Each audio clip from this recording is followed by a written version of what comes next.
Keeping on the theme today with cesarean section education about how to return to exercise, I thought it was appropriate to talk about scar mobilization. And so, really early on, it's important to start the scar mobilization. Even, 1 to 2 weeks post cesarean, you can start working around the scar.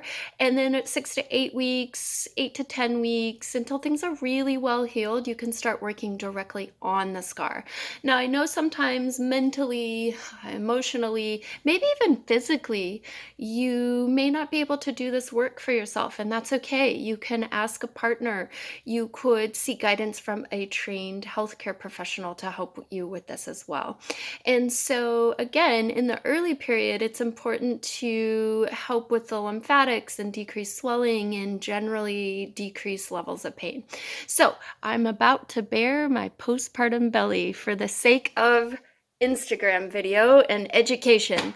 So here we go. 5.5 months postpartum, 5.5 years postpartum.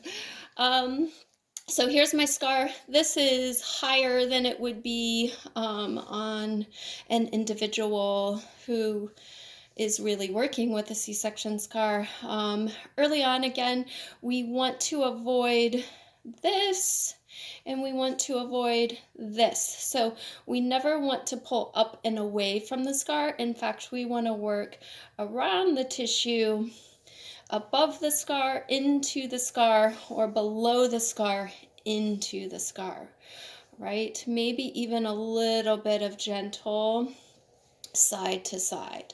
Okay, then 6 to 8 weeks, we can get a little more aggressive with it. We can go directly on the scar. We can pull up, we can push down, we can go side to side. We can do little circles, right? Up, down, side to side, circles. And so we're getting all of that tissue. One thing that could also be useful is even coming, and pulling the tissue at all sorts of angles. So I talk about like thinking about one section of your scar like a sun, and then all the rays out from the sun are all the angles you want to mobilize that scar. Ladies, the scar tissue is deep. It goes through your skin, it goes through your subcutaneous tissue, aka fat. It goes through all the layers of your abdominal muscles to that uterus.